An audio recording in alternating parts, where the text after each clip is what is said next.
And welcome back, listeners and viewers.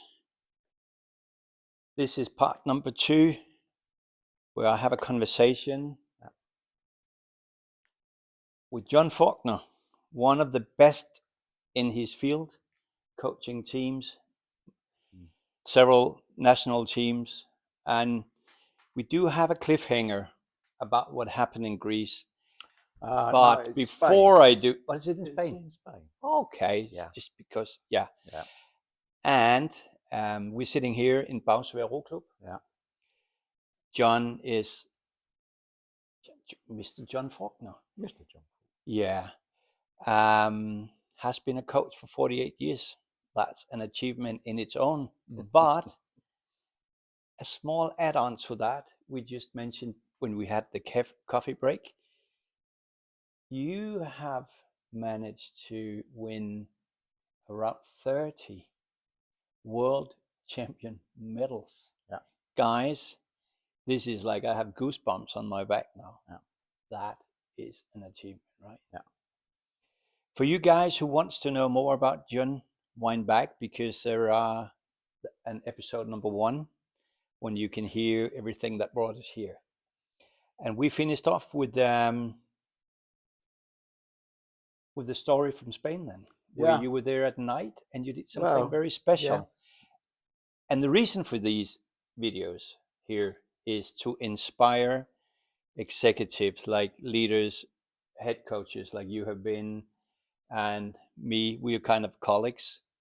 And I thought I was good, but it's lovely to meet someone like you. I'm really thankful that we met like we did, and this summer, and there was a good, what's it called? Atmosphere Something between ignited. us. Yeah. And just like your career began, but all of that is in episode number 1. Yeah. But let's come back to what happened because it sort of touched me a lot. We finished off about meditation and the feminine part of being a leader of a big organization. Well, let's hear. Well, I think and should I? Oh, sorry. And just to mention, this boat here behind John has been your life for 48 years. Yeah. And that boat, I've never seen. What's it called? An 8. It's just an 8. Yeah. It's not a canoe. It's not a kayak. It's just an 8. 8 rowing boat. An 8 rowing boat. It's bloody 14 meters long. And I just heard in the break, it's bloody expensive. Yeah. But all of that. I mean. Yeah. So, John. Yeah. Well, I know where you're going. So we was on a training camp in Banyoles, North Spain. Yeah. And we done a lot of training during the day. Mm. But also there was points where there was too many boats out on the water. Yeah.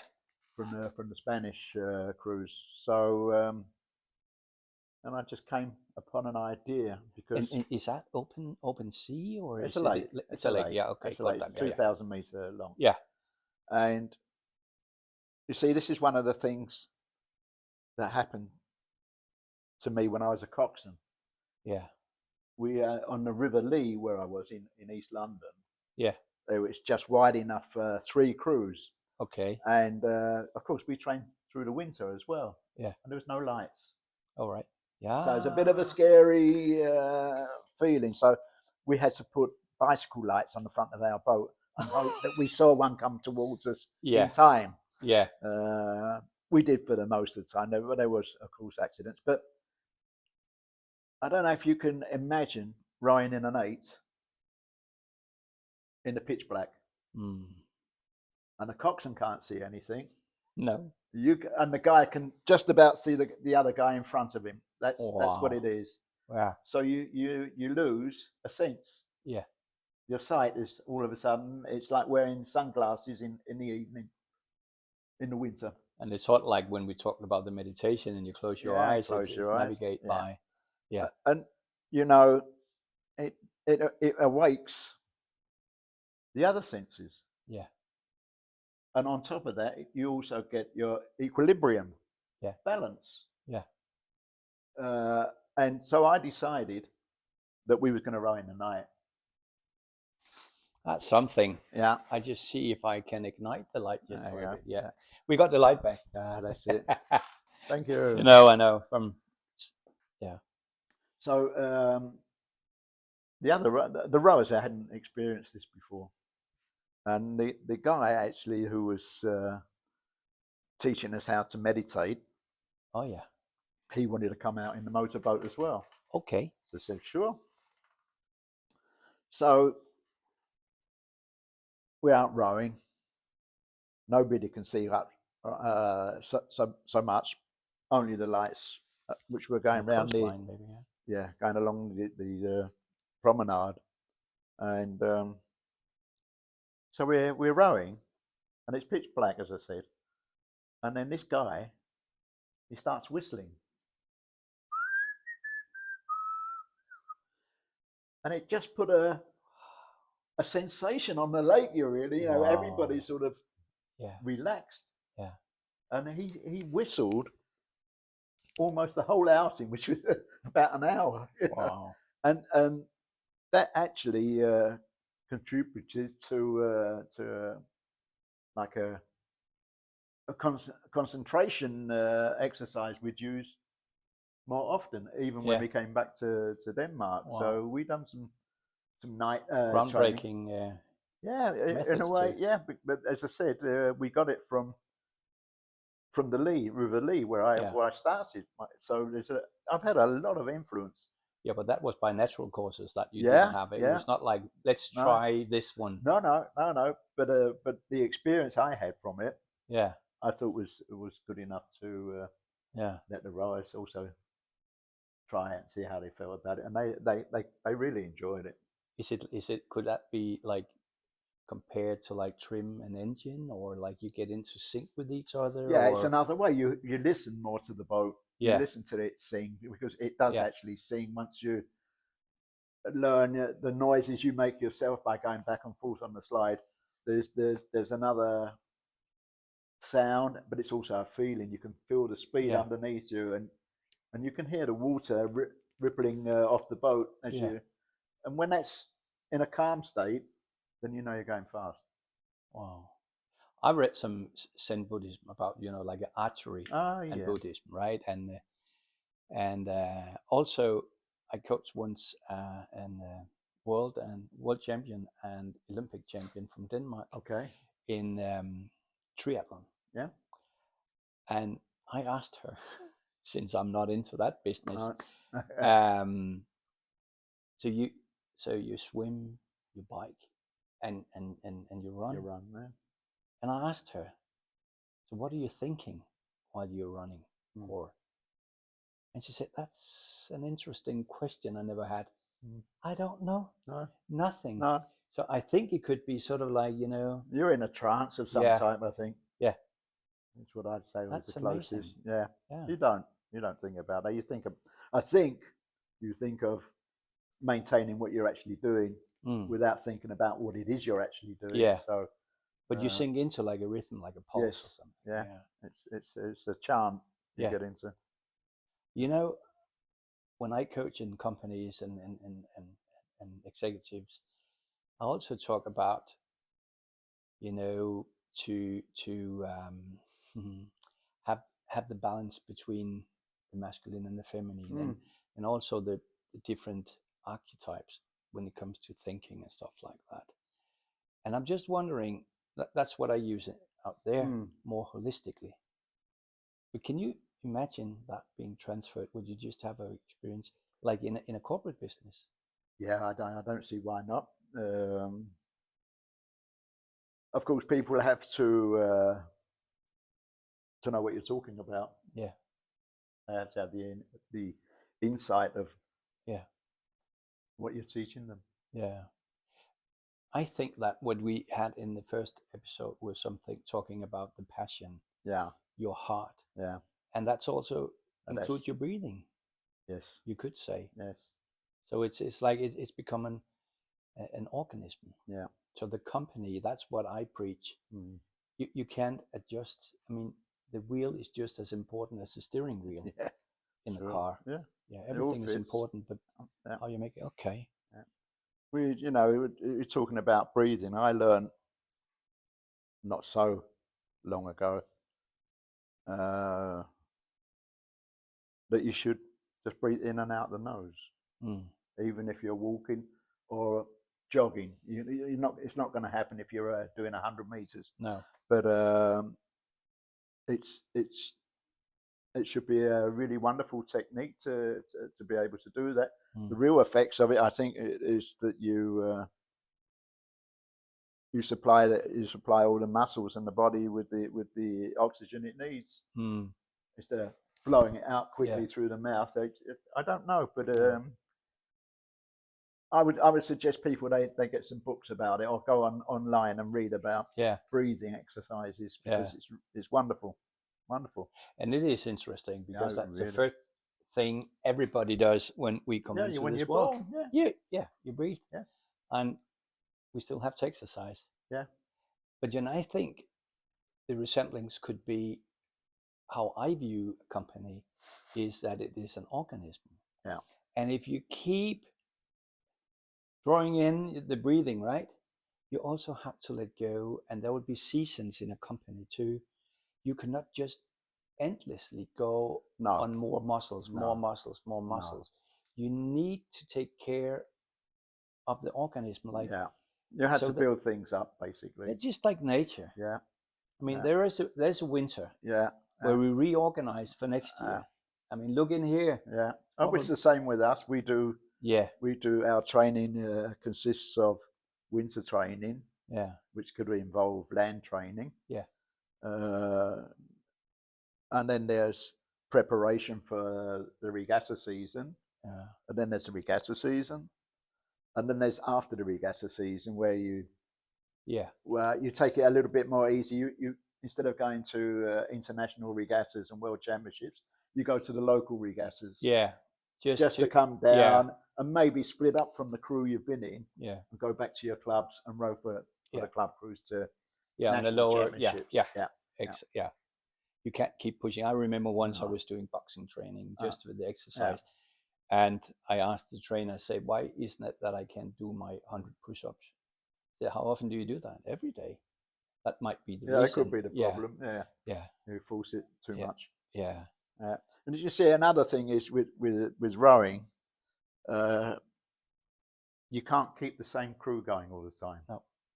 They have a lifespan. And I would say, if you can keep a crew together for 4 years, you've done a very good job. And if you get it to 8 years, it's time to change. That's what I would say. I remember when I started up, we had this 8 that won in Munich in 1981.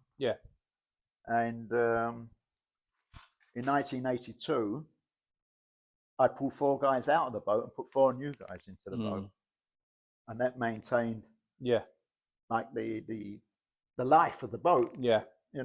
And of course you have to be better than what you were the year before, because you know that your competition is also going to be better than what they were before. And we were lucky in that aspect because we'd been world champions. That attracted more people to our unit. So in the end, I almost had all the lightweight rowers from the country under me, and then we could choose and make our crews, select, and then the others that didn't make the boat, well, they'd either be reserves to keep them going, or they had to go back to their clubs. So what is the disadvantage if you keep a crew for too long time? I mean, they get too used to rowing together. There's a lot of concentration that goes into racing, and I would say any team event it craves a lot of work. And you're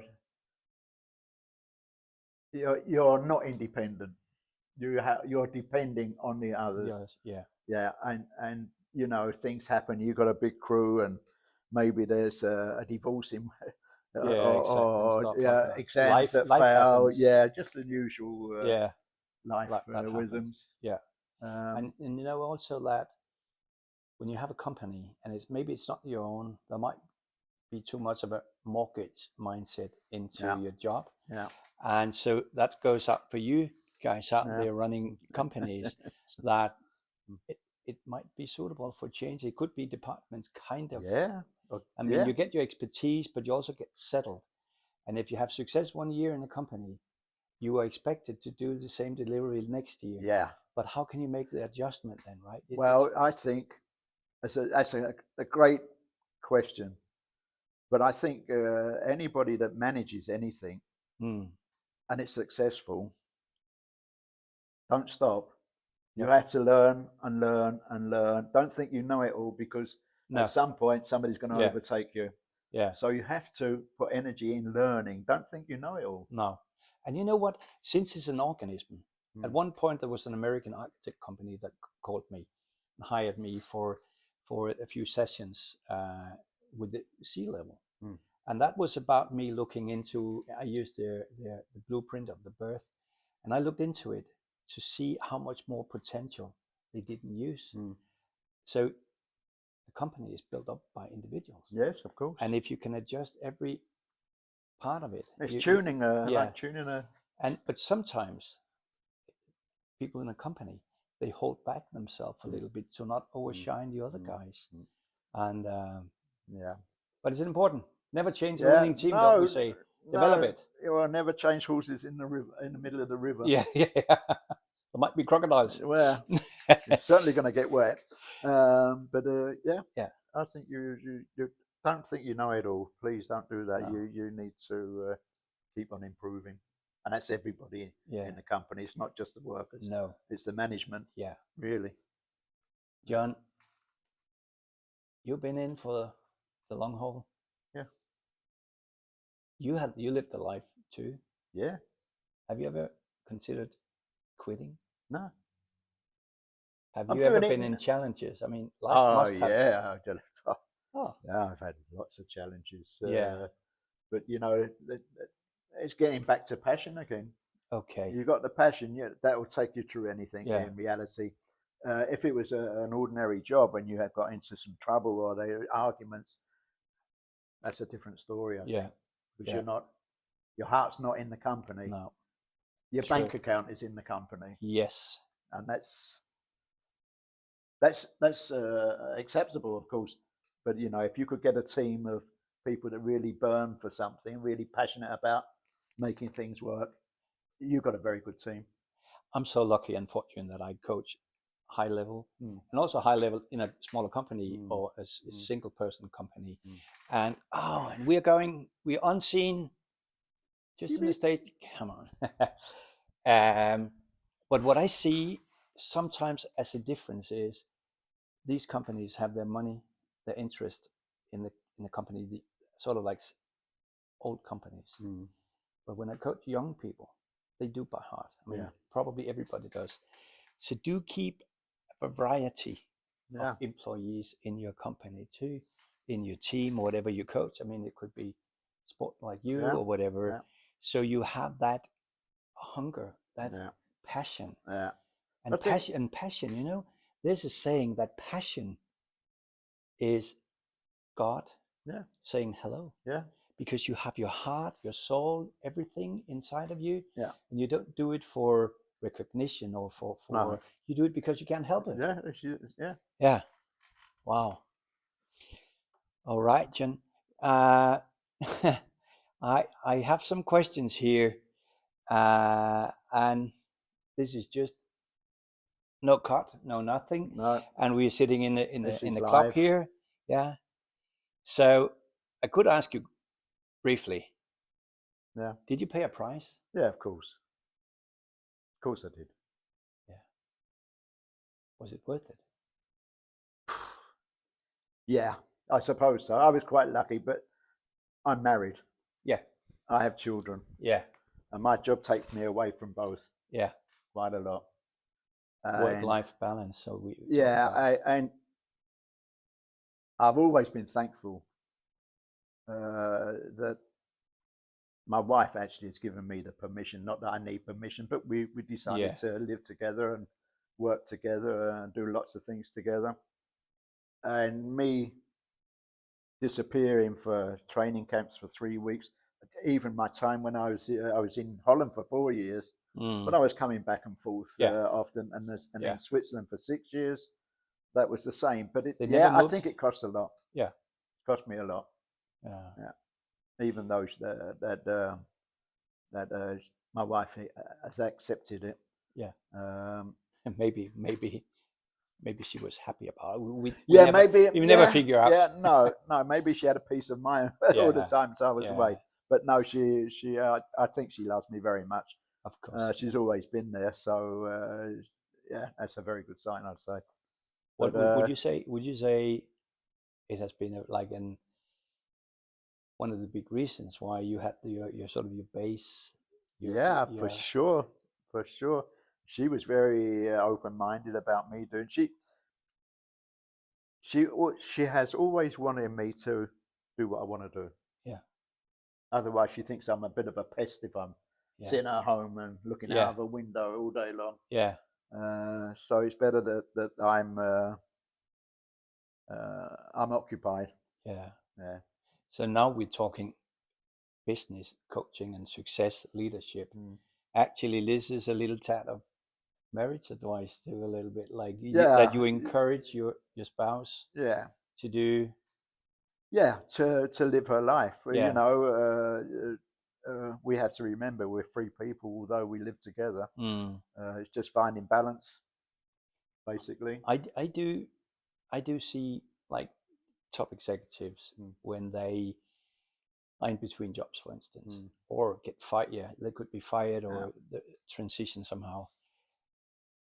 They kind of lack the language of communication because it has, you know about that? I know very much about that. Yeah, because now we sort of like, what language are we speaking here? What are we? Yeah, well, you know, I think in my relationship, I think that I'm so much into, I wouldn't say myself, but I'm so much into trying to create something with other people. When I come home, I don't have to create anything with my wife. I have to live with her, and I have to enjoy her. It's the other way around all of a sudden. Yeah. And you have to get used to it. Yeah. You have to get back in the rhythm again of remembering why you're together, and it's not just your own satisfaction. You're two, so it's a two-way street. So I mean, not that you're a specialist in the field, but you do have more. I mean, we just heard that the chairman from Tottenham Hotspurs, he left after 25 years or 21 years now. You have been in the game for 48 years. What is your advice out there for the CEOs or when it comes to the marriage part? Now you get the marriage part. I don't know. Or the family part, you know, work, life. They might be stressed, are they? You know, they work 70 hours a week or something. Yeah, well, there you answer the question yourself, really. For the first year, you have to listen. You can't work 70 hours a week and have a marriage. There's too much work going into the work, and not enough going into the marriage. Yeah. So everything has to be in a balance. But you said, I mean, you were away from home, and but this is what I've learned. Yeah. This is where I am now. Yeah. This is what I'm being presented with. My life changes all the time. So would there be an advice for people or for yourself that you would have loved to have had before? You might inspire other people out there. Ooh. When it comes to pursuing your career, your success, your purpose. Yeah. Yeah, that's a tough one. Yeah. That's really tough. I think you have to communicate with your partner and find some type of balance. If you want this relationship to carry on, it's not a one-way street. And what I mean about it's not just yourself. No. And you've got your wife. No. And it's your wife, and you're with her as well. So you have to be able to respect it and don't misuse it. So it's give and take. Yeah. If you use a week with other people, maybe you should have a week with your wife afterwards. Yeah. Just putting it back into balance, just to let that person know that you do love them. So we can go back to the talking about the rhythm, the Yeah. breathing, Yeah. give and receive, Yeah. and yeah, all right. Yeah. I mean, and then at the end of the day, I mean, what it's all about. Well, look, I've been married since. Well, I've been living with my wife since '76. Yeah, That's quite some years. it is. Wow. Yeah. You said 76. Yeah. Yeah. Yeah. Right. They're almost 50 years. Yeah. And I've been. But has she been occupied too with her Yeah, thing? yeah. She's She's not had a just good sitting job. down there No, with her hands in the no. lap And not even now. She's found other interests. yeah. And that's great. So Yeah. is that why she's still pushing you to go out there because she doesn't want you that much home anymore? That could be the answer. No, the thing is, to be quite honest with you, like having 4 years here and 6 years there and 3 months here, you do have to adjust when you come back home again. Yeah. Because your life is completely different. I was living in hotels and yeah. So you ever felt like a guest in your own home? No. She really has been, No, no, I haven't. No, I haven't, not at all. I feel like a guest when I've been coaching. Yeah. And that's how it is. Yeah. I'm employed, and they give me the conditions which now. Okay, John. That leads me to another question. I think it's the most stupid one I could ask you. Oh, no, I'm going. I'm off. You out? I'm out. I mean, we're in the same field. Yeah. In training other people to sort of explore their potential and find their course. Some are sitting in the end of the boat. Some are, some. Yeah. Why? I met a guy once working for the Mars company, the American chocolate company. Yeah. And when he got hired on a high level, he looked at the what's that they call the finances that what he was supposed to use, how much he could spend without the budget. Yes. And he looked and said, "What is this? Oh, that's for you to hire a coach. I don't need a coach." And they said to him, "If you don't hire a coach, you can't work here." No. I never asked him, but now I ask you because you are probably the most experienced guy in this country. Well, being a coach, why does anyone need a coach? Well, are you just presumptuous and you just stuff? And what are you actually in it for? Well, I think I answered the question actually in disguise early on when I said I had the technique, but I didn't have the strength. No. So I got the strength from outside. Yeah. And put my technique into those guys. But everyone could have a technique. Yeah. Then they learned it. Yeah. And then you were dispensable. Why being a coach? Because it's not just about technique, are we right? I mean, luckily enough, not everybody wants to be a coach.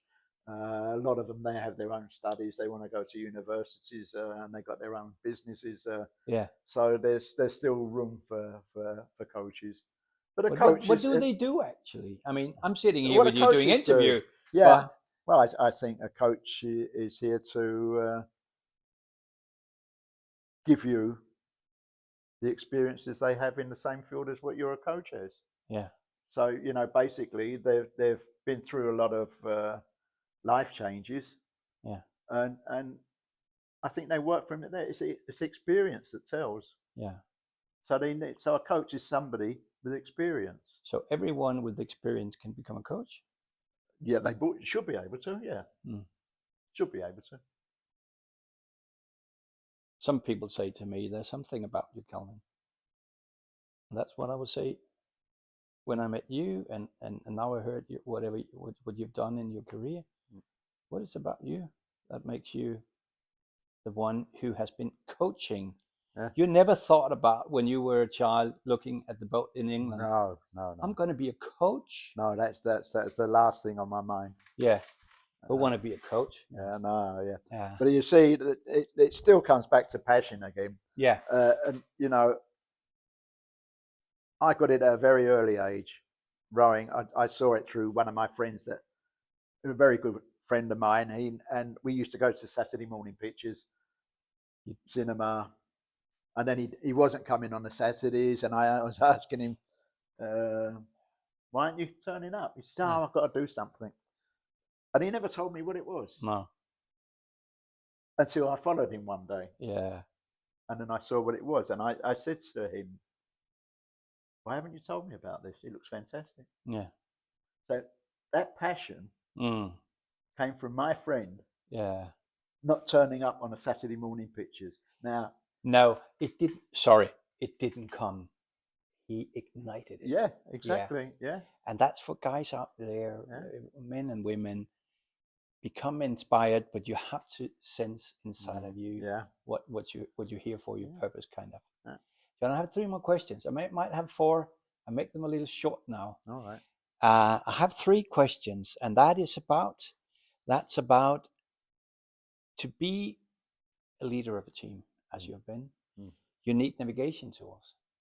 Yeah. And we just touched base on having some values to navigate by. Do you have any?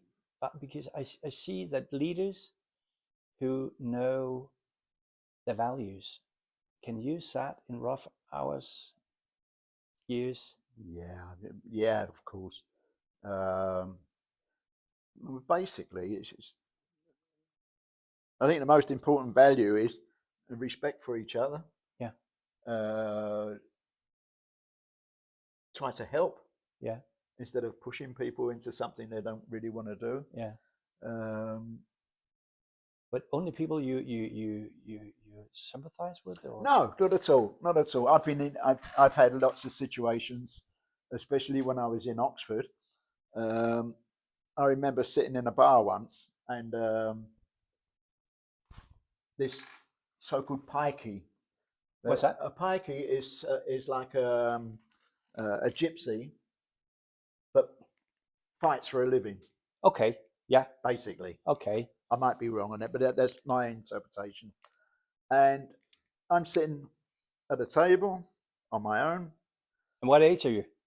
Oh, this grown is, up or this young? Is, or? Yeah, I was growing up. Okay. This is not so long ago. No. Okay, I thought it was in the youth. Or yeah, no. And this guy comes in, and as he comes in, he walks past 2 couples sitting by the door. And as he comes in, he thinks that they were talking about him. So he comes over to my table and sits opposite me, and he starts mumbling to himself. And I just said to him, what's wrong? He says, oh, I'm going to hit those guys over there. I said, what for? Yeah, and I was talking about me when I came in. And I said, you sure? Yeah, I think so. Oh, you only think so? Yeah. But he kept on and on and on about this. Yeah. I said, look, relax, let me buy you a beer. Yeah. I bought him a beer, and he relaxed a little bit. Then it started off again. Let me get you a beer. And he sits down. This repeats 3 times. Now I'm buying 3 beers, and I'm sort of running out of ideas now because he keeps on going back to these 2 couples there. So he had to go to the toilet, which was downstairs. So I go over to these 2 couples. I said, look, I don't know what you've done, but I think it would be best if you left, because he seems to be angry. He keeps hanging in there. Yeah. And then they disappear. So in that way, I saved something there from happening. Yeah. That's my story. Yeah. Does it make sense? It does. Yeah. It's kind of your values. Yeah. So so try to smooth up. So I sort of spread it apart, you know. He could have killed me. I could have just said something. You don't kill a guy who gives you a beer, right? You know so what is your sharpest tool in your coaching?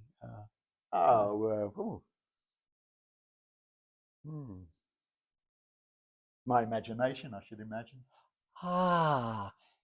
Lovely. Because my next question is, it is something about intuition. Yeah. As you said, as your inner GPS, kind of. And what did I? That's important, but some people say that they make the best decisions out of intuition. Yeah, I don't really think about things. I just do it because it feels right to do it. Feels right. Yeah. What? Okay, guys, it feels right. Yeah. How do you feel the feeling? Where? How? Color? Smell? I don't places? think about it. I just do it. It's just something I feel around Yeah, yeah, and so I do it. you. Okay. Yeah, it's got nothing else attached to it. I believe in it. I believe in myself, what I'm doing, and I just do it. Is it religious belief? Yeah, so I suppose some people would say that. Yeah. But I don't find myself saying that. I'm not religious in that way. No. But I just like getting the best out of a situation. I'm a Virgo. We have to do everything perfectly, you know. Yeah. And I try to do things perfectly. Mm. So have you been doing your job perfectly? Most of the time. Yeah. I learn by mistakes. Yeah. I've made a few mistakes. I've made a lot of mistakes which haven't got anything to do with actually training crews, but it's being a coach. It's helped me on my way. Great. Yeah. Wow. Yeah, you have to learn and live and learn.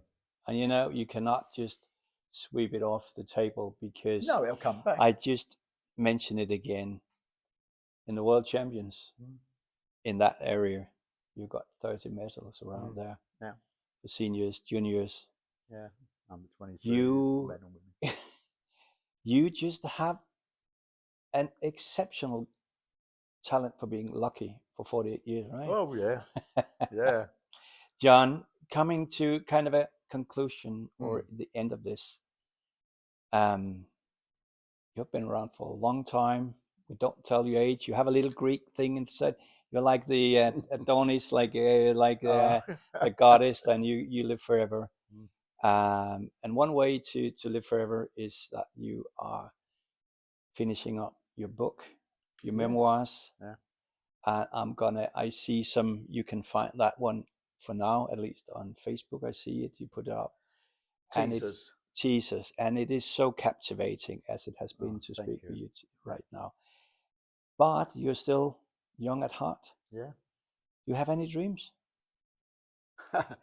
Yeah, I think I do. You have to carry on. I do. Yeah, I have dreams. That's not, of course, because people tend to, decline a bit, but not you. No. I think one of my dreams is to have a nice life with my family and my friends, and simply just enjoy it. Any projects? Yes. Let me hear. Let me hear. I put the light on again. It's on and off. It's on and off. Yeah. I think I mentioned it earlier, but well, there's a couple of more. Let me hear. They started. What started? They started an academy, a rowing academy. Who did? Who? The rowing centre here. Yeah. And they found that they need some coaching for coaches. Yeah. Because they were getting the coaches they're very enthusiastic, but they get stopped in their way because where are they going to get their experiences from? And this is where I come in. I'm going to have, I think it's 10 weekends through the year where I have this weekend together with coaches and tell them of my experiences and try to condense your experience into and also what is it you're actually seeing, what is it you're actually coaching, and what is it you actually want, which is probably the most important thing. I always knew what I wanted with the rowers. You say there's a lot of power in decisions, and you that you know what you want to do. You have to know what you want to do. Otherwise it's blind faith. And And then the other thing is, as you mentioned, is writing. This is my memoirs. So the thing is with memoirs, as long as you're living, you've got something to tell. So I thought I was going to stop my book after 1984. Yeah, it's not going to happen. Oh, I've carried on. I've gone through. Volume 2. Sorry, there could be a volume 2 after. Oh yeah, for sure. Yeah. At 1984 is not even halfway through my coaching career. So I want to just focus a little bit here finally on. I meet people who reach the age of maybe pension, or they get a golden handshake, and they can live off that for the rest of their life. And I asked them, so what do you want to do? And some of them say, I just want to have a seat on in a board and play some golfs. And I say, who are you kidding? Yeah. Because it's not driven by passion. And I think a lot of people, I also heard people say, when I reach the age of pension, I'll have a half-time job. Yeah. Around 40 hours a week. Yeah. And that goes out to you guys, hitting your 60s. Yeah. And you have an obligation, I think, to sort of carry on knowledge, not for what you did, but how to inspire other people to find a kind of a purpose. Sort of like. You have to give your knowledge from yourself. Yeah. It has to go on. Yeah. But what you do to me, John, it's not, I mean, I'm not in a rowing world, but it's not your knowledge. It's your passion. Yeah. And what you do and what you guys can do is that the light you carry, the fire you carry, is what ignites other people's candlelight, heart, whatever. Yeah. And that being said, is to inspire people at a certain age, because we live in a world when you hit 50, 55, nobody can use you. Don't believe it. John is a living proof. Yeah, listen. It's a living proof. I've never been on pension. No. I've been a pensioner for, many years. But No. I'm not on pension. No. I get pension money. Yeah. Keep it coming. Yeah. And finally, just say that the older you get, you usually get into a more spiritual yes, for sure. energy, and you have the grandchildren and all of that meditation. And what a spiritual world. Spiritual. Yeah. And I just want to say, it's not big yet, but watch out for this guy, because he has begun doing art, and I like it. So let's see about that too. Thank you. Any final thing you want to share, John? Well, I think if you're good at anything, or you feel that you're good at anything, and you're getting around your pension time, please give your knowledge on to somebody else. Yeah. Don't die with it. No. And could we stretch that to younger people too? Oh, yes. When they have that passion, don't hold back. No. Pursue it. People say, you need a plan B and C. Listen, when I started off, and I was extremely lucky with what I was doing. Well, I would say the luck was there, and I took it when I could. But I've also been over the top. I thought I was much better than everybody else. I thought I could walk on water, because I was getting success after success after success. But then one day you find out, you get wet. I can't walk on water. Yeah. And that's life's experiences which you have to take to you. Yeah. Yeah. That's where you learn. Not the success. No. It's the failures. Wow. Yeah. Thank you. Such a pleasure. Such a pleasure. Likewise. Yeah. That'll be all for now. Yeah. Thank you Mr. for listening. John Faulkner. Yeah. It's been a pleasure. Really. Absolutely. Yeah. Yeah. It's actually hard just to cut it off, but yeah. Yeah. Okay. See you around, guys, out there. Bye-bye. Bye. Enjoy life.